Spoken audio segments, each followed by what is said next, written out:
What is going on, guys? Welcome to your weekly chat with me. Let me pull up my second screen here. Listen, if you guys can't hear me, I'm using AirPods today. Just let me know, and I'll try to figure out a new audio system. But make sure that make sure you guys can hear me if you guys tune in. If anybody tunes in, drop a like, drop a comment. Let me know how you guys are doing. And we're about a minute early, so we're gonna kick it. Hope you guys had a really good weekend. Hope you guys got to relax. Hopefully you got to appreciate the reason for the holiday. Looks like we got one person, two people. So if you guys are tuning in and you guys can hear me, please drop a like or comment. What's up, Mindy? Hope you had a great weekend. I'm using AirPods today, hoping the audio quality will be a little bit better that way. And yeah, once you guys tune in, drop a comment. Tell me what you did this weekend. If you guys had a good weekend, let me know. I want to hear about how you celebrated the holiday, what you guys did. I know the weather wasn't great. I'm going to tell you guys a little bit about my weekend as a part of today's lesson. All right, thank you, Angela. Angela, this weekly video is why I couldn't have our appointment today, because I didn't update my old calendar. So thank you for being flexible with me. So, all right, guys, I'm going to get started. Again, you know, if you guys have questions, if you guys have anything to say, drop them in the comments. I'll respond to whatever you guys want. Fitness, nutrition, habits, whatever topic comes up for you guys. So this weekend, I was up in Massachusetts on Martha's Vineyard for the weekend. Unfortunately, the weather wasn't great, so we were kind of stuck. My girlfriend and I were stuck inside just watching TV all weekend, because like it's a beach town. There really is like no, there's really nothing for us to do indoors. Obviously, we're expecting a baby, so we couldn't even like go to a bar and hang out and drink. So we were watching a lot of TV this weekend, and as I was scrolling through the TV, I came across Lethal Weapon was on, I think it was like TBS, and I like was so compelled to watch Lethal Weapon this weekend. I've never felt so compelled because it was on live TV, and it was kind of like I scrolled by it and I was like, oh my God, Lethal Weapon, like I love this movie. I haven't seen it in years. If I don't watch it now, it's not going to be on. Like, it's not a recorded thing. It's not on Netflix. I felt like completely compelled to watch Lethal Weapon. So I did. With commercials, edited.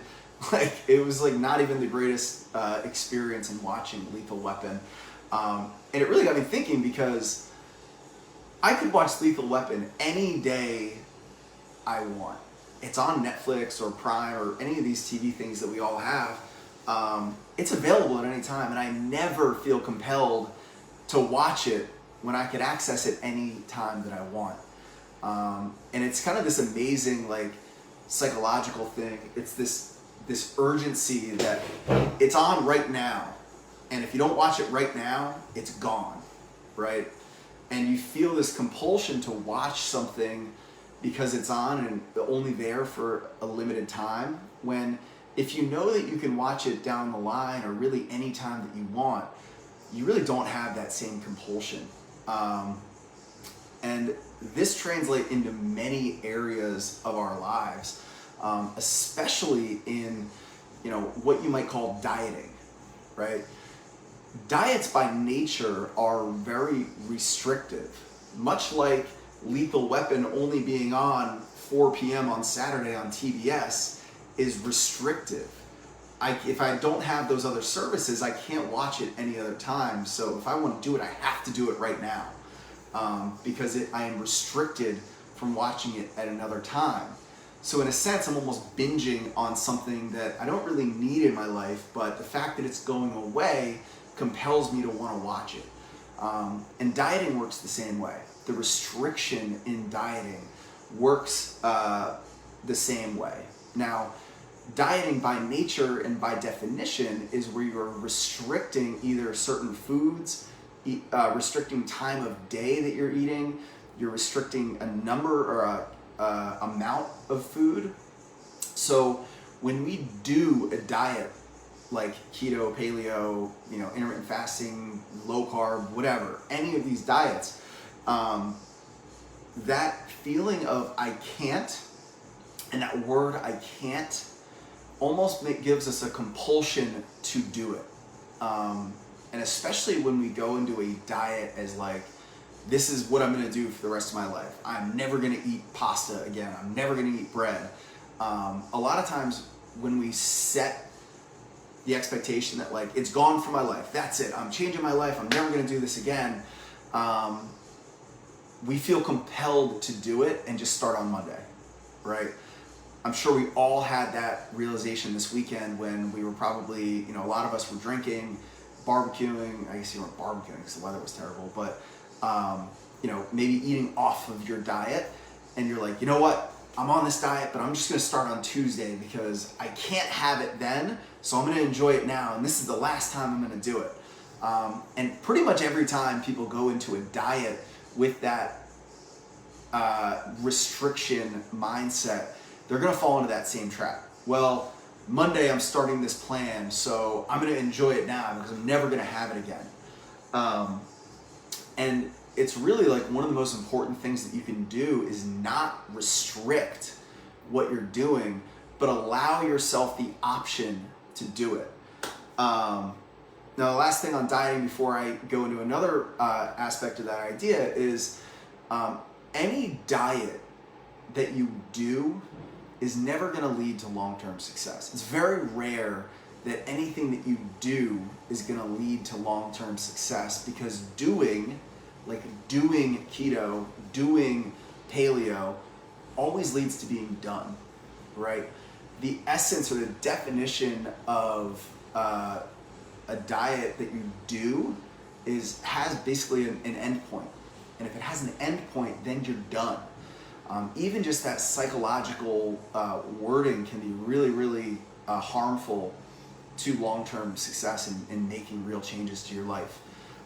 So anything that you do, like I'm doing this weight loss plan, I am doing keto, I am doing this gym thing for a little while, that implies that at some point you're going to be done. And if at some point you're going to be done, there's probably not a really good reason to stick to that plan. So I would encourage you guys to not approach any of these things as this is what I'm doing, but approach it in a sense that this is who I am, or this is my being now. Now, when you think about that, think about the people that are very successful with following certain ways of eating or lifestyle changes or their health. I'll give you an example. People that are vegan or vegetarian for moral reasons don't do a vegan diet. They don't do a vegetarian diet. They are vegetarians. They are vegans. It is something that is internal and intrinsic to them. And it is not difficult for somebody that is a vegan to not eat meat, because that's who they are. And it really goes down to the level of their identity. And that's really the key to making changes in your life, is to making it a part of your identity rather than just something that you're doing. Because like I said, doing leads to being done.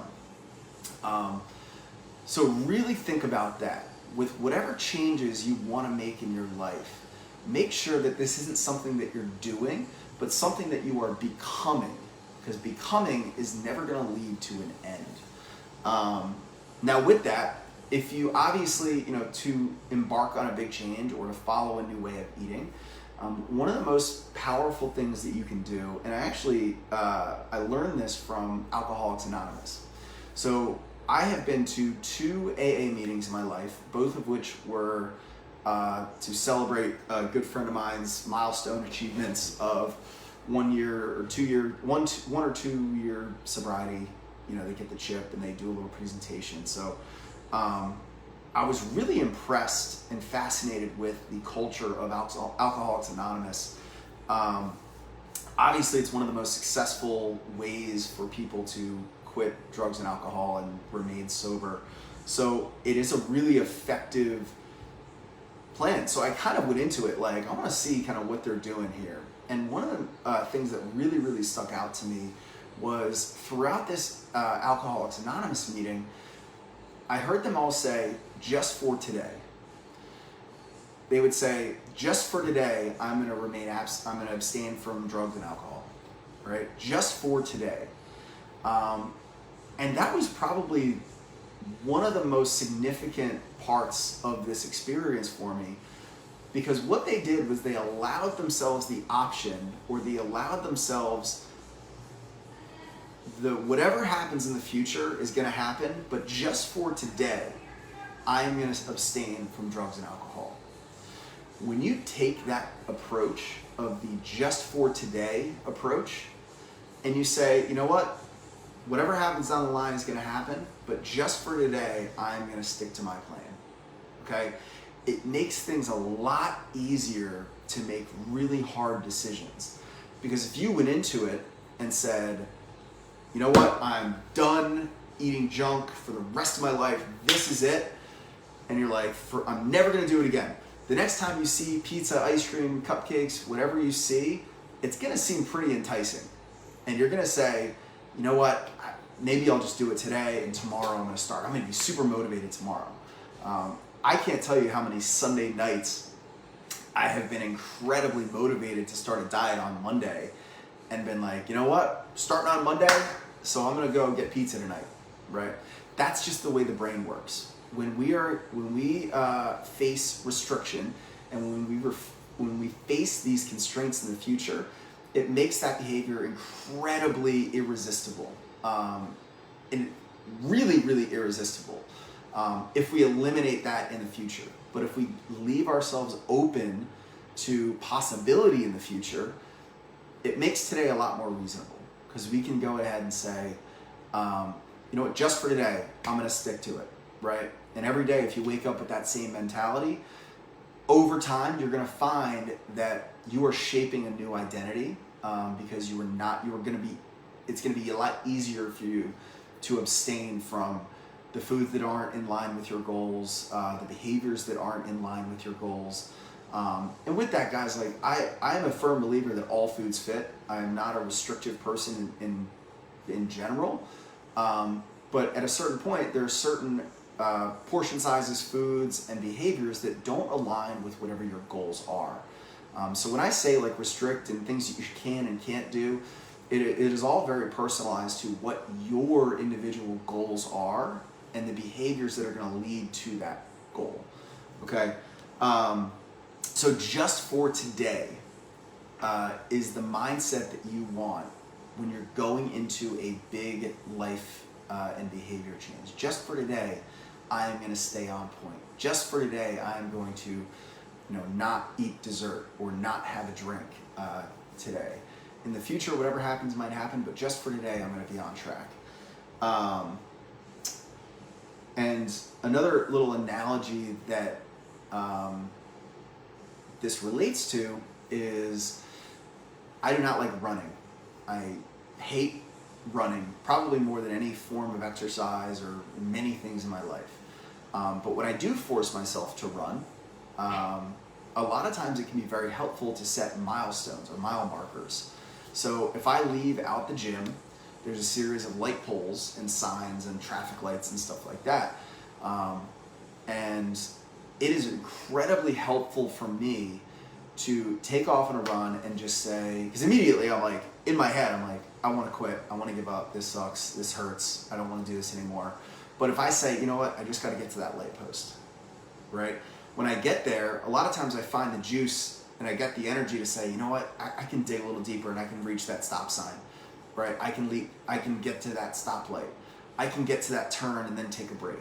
So when you keep setting the next little milestone or mile marker, you have enough to get you there. And usually when you're there, you realize that you still have more. But if you set out and you don't set those mile markers or those little stepping stones, your brain is going to start playing tricks on you, and you're going to start saying, just take a break now, then we'll go the 5 miles or whatever you're doing. And that really is the same exact idea as that just for today approach, right? You're going for a run and you say, just to that mile marker, just to that light post. After that, I can stop, but just to that, just to that. So that is really the lesson today, guys. When we put hard restrictions on ourselves and don't allow ourselves the option to do something, it makes that behavior incredibly more enticing and completely irresistible. And you'll see this in the Sunday nights where you commit to cleaning up your diet on a Monday and you just binge and go crazy, right? You see this really with anything, any diet that you're following that has an end point. Maybe you might be able to white knuckle it through that 30-day like cleanse or whatever you're doing or plan. But really the key here is just for today, I am going to abstain from foods and behaviors that don't align with my goals. So think about that, guys. If you have questions, if you have comments, if you have anything that you want me to discuss in weeks 4 through 10 in this series, please send me a message and let me know. And I'll see you guys next time.